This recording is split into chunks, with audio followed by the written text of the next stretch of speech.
Halo,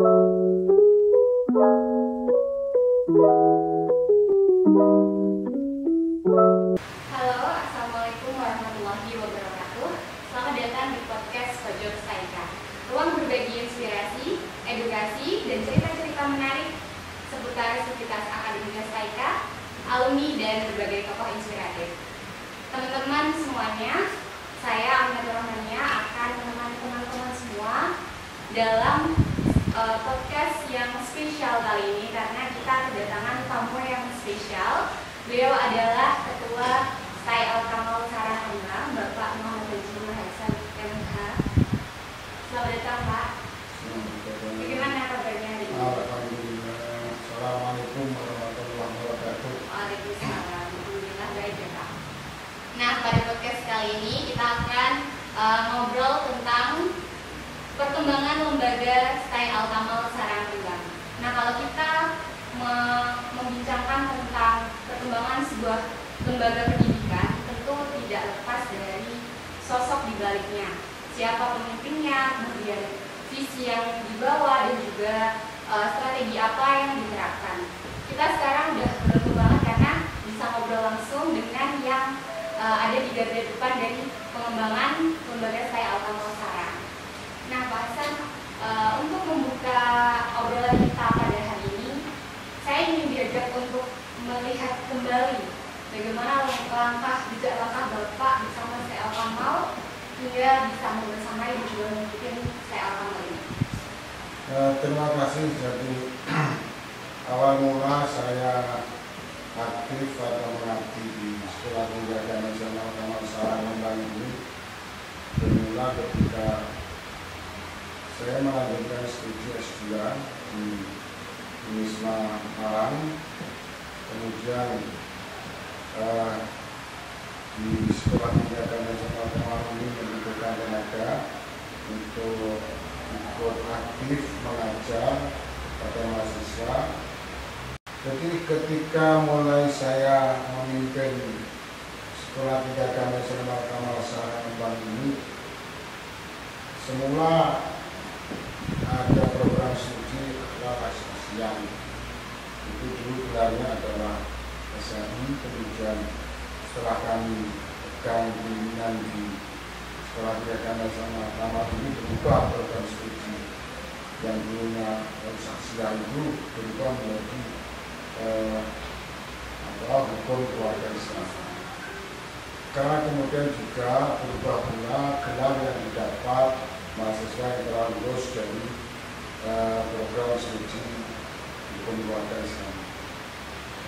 Saya melihat bahwa karena gelarnya adalah sarjana hukum, maka kemudian saya berpikir kalau itu kemudian terjun di masyarakat, misalnya masyarakat ingin memanfaatkan alumni agama atau apa dengan melihat gelar yang sarjana hukum, misalnya pandai hukum, konsultasi hukum dan sebagainya, maka masyarakat tidak pernah melihat mereka keluaran atau lulusan dari perguruan di mana. Jadi karena gelarnya sarjana hukum, maka dia masyarakat itu akan melihat bahwa dia tahu tentang masalah-masalah hukum. Meskipun tidak pernah melihat masyarakat itu dari gelar sarjana hukum dari perguruan di mana, apakah dari perguruan Universitas Ilmu Hukum atau apa. Nah, dengan fenomena masyarakat seperti itu, maka kami memprogramkan bahwa hukum keluarga Islam ini tidak hanya ensif materi perkuliahan tentang yang spesifik keluarga Islam, tetapi juga akan kita tambah, dan memang sudah kita tambah, bagaimana hukum-hukum yang biasa menghadapi masyarakat itu kita perbanyak. Nah, bukan kemudian berarti mengurangi materi pokok yang dianjurkan oleh lembaga pendidikan agama itu, lembaga tinggi pendidikan. Jadi misalnya kita tambah materi tentang hukum-hukum prosidi, tidak hanya mendalami hukum perkawinan Islam, undang-undang perkawinan Islam atau yang lain, tetapi juga juga kita perdalam. Nah, memperdalamnya ini kemudian tidak harus kita tambah dengan adanya fasilitas tentang persidangan semu. Nah, ini untuk menambah materi dan prakteknya. Kemudian juga kita beri PKL, jadi di lapangan, di pengadilan agama, di pengadilan negeri maupun pengadilan agama. Inilah salah satu agar khasanah keilmuan hukum tidak melulu tentang keluarga, tetapi juga merambah kepada hukum-hukum positif yang berlaku di Indonesia. Itu adalah yang kita tawarkan kepada masyarakat. Kemudian manajemen ini, meskipun manajemen pendidikan manajemen Islam dan manajemen pendidikan Islam ini juga kita tambahi materi-materi, bukan melulu tentang keahlian tentang memanage sebuah satuan pendidikan, tetapi juga ilmu tentang kependidikan, maupun psikologi pendidikan, sosiologi pendidikan, dan banyak macamnya. Dan ini juga disampaikan ada PKL di satuan-satuan pendidikan yang ada di wilayah Kabupaten Rembang. Ini juga kita tambahi materi-materi perkuliahan dan di luar materi pokok.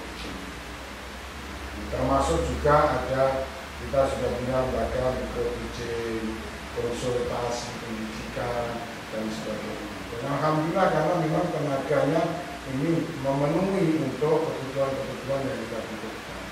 Jadi tenaga pengajar juga untuk memenuhi tentang hal yang terhadap. Nah, soal pendidikan agama Islam ini kan baru tahun ini perizinan operasional itu keluar dari Dikti Agama Islam itu. Ya, baru tanggal 14 April 2025.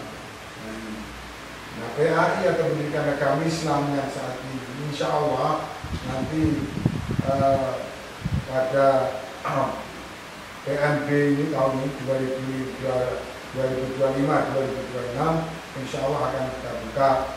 Dan PAI ini adalah berbasis atau berciri khas dengan pendidikan agama Islam digital. Karena untuk menghadapi masa-masa yang akan datang, bahwa digital itu adalah sebuah kebutuhan, bukan. Jadi memang seperti makan saja, kita butuh makan. Nah, digital ini juga menjadi kebutuhan masyarakat. Nanti teknik-teknik kependidikan akan kita arahkan, kita jalankan dengan teknologi-teknologi yang sangat berkembang. Jelas kita tidak akan lari dengan perkembangan zaman ini. Kita harus menghadapi, kita harus ikut arus.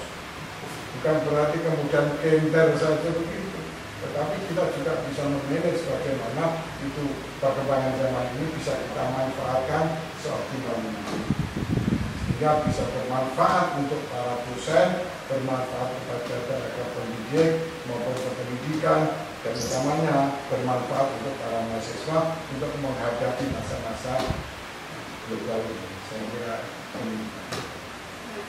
Keberhasilan dari sebuah perguruan tinggi itu kan tidak selalu dilihat dari proses belajar mengajarnya saja, tapi juga dilihat dari kualitas lulusannya, Pak. Nah, bagaimana sih dengan output dari STAIKA itu sendiri, terutama juga dalam peluangnya dalam kerja di masyarakat? Jadi kalau output mahasiswa kita, alhamdulillah ini sudah bisa dikatakan baik. Yang baik, karena ini memang real di saat ini tahun 2025 ini. Kalau kita mengacu pada pekerjaan-pekerjaan yang memang real ada, misalnya pengangkatan PKK, ASN, ya. Ini di tahun 2023, 2024, 2025 ini grafiknya selalu naik untuk sekolah tinggi agama Islam. Ini ketika tahun 2025 ini saja yang baru ini adalah laporan yang masuk sekitar 25 orang alumni yang dibina di pendidikan. Ini akan.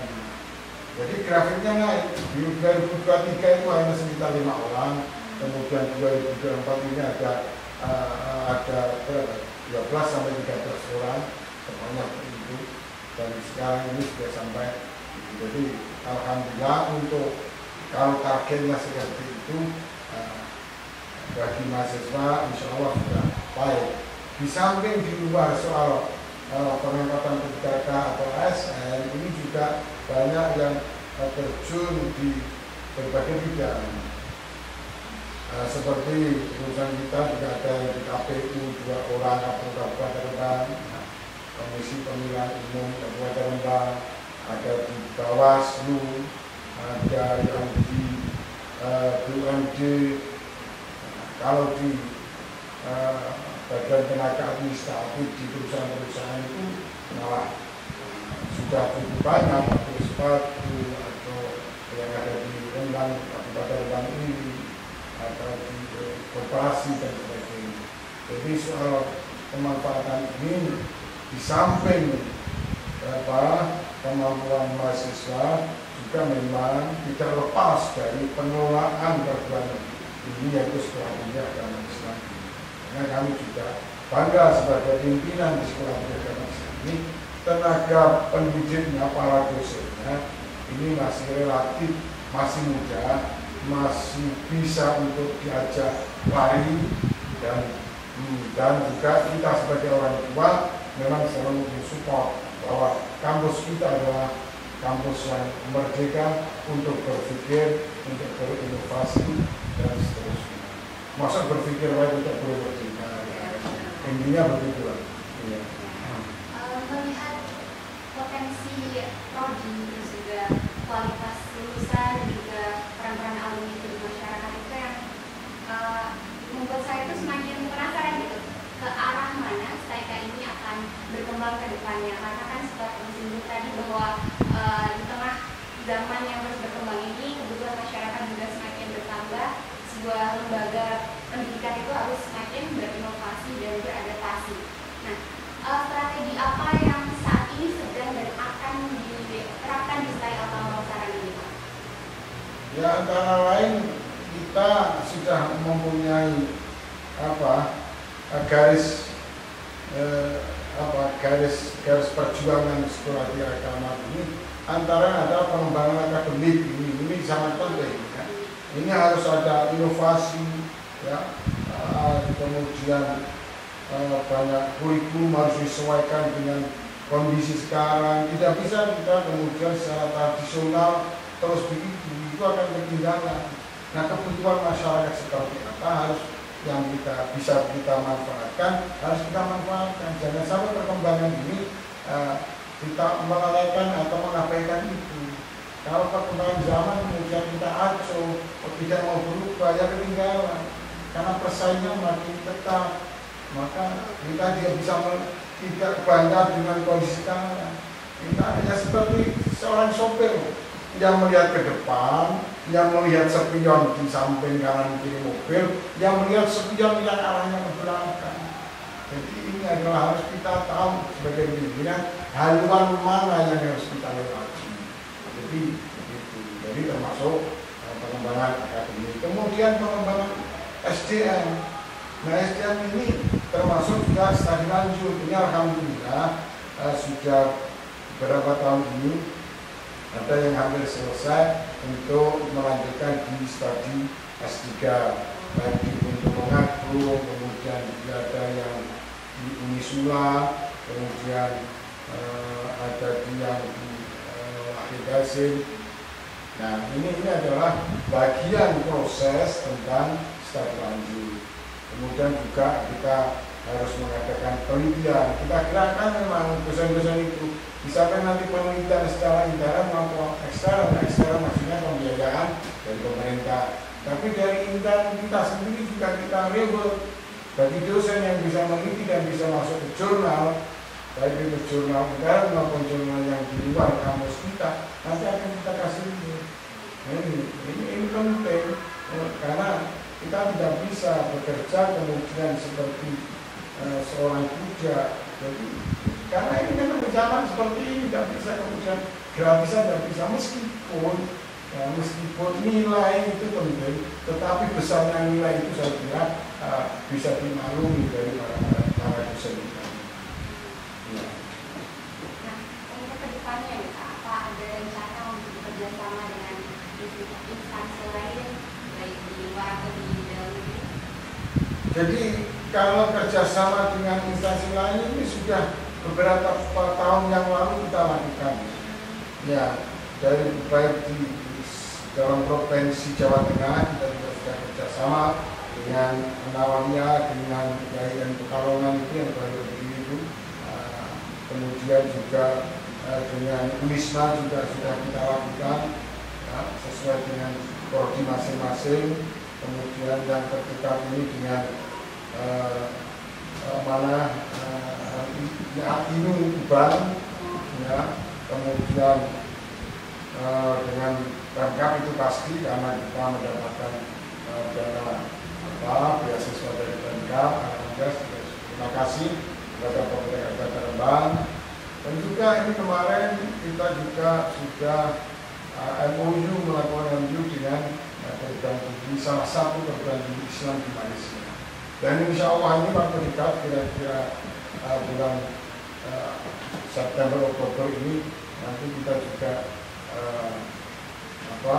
merekomendasikan salah satu dosen termasuk dosen yang memegang kurikulum untuk langsung ke perguruan tinggi Thailand.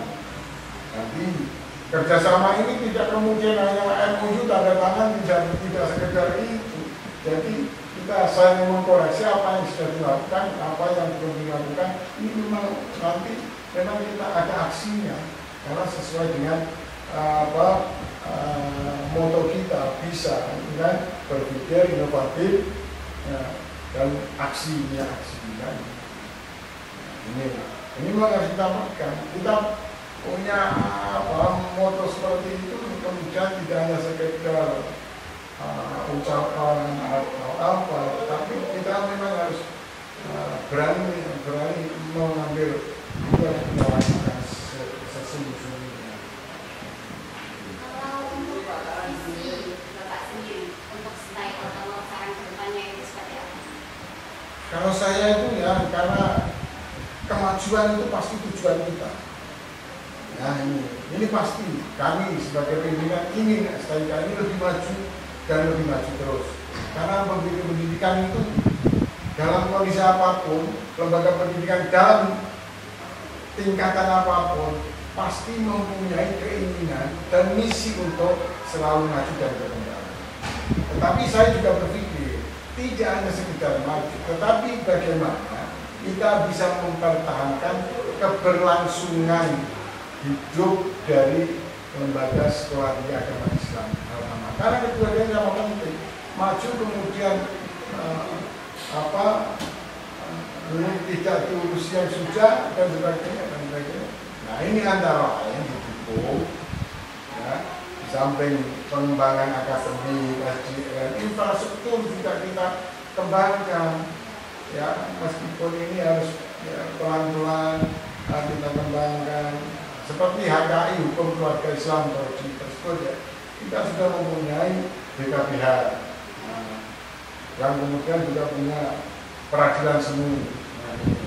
Kemudian kita juga mempunyai desa binaan.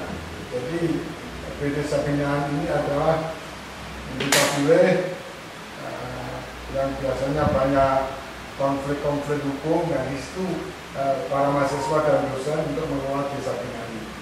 Termasuk juga sekarang MP ini juga punya desa binaan untuk bidang kependidikan.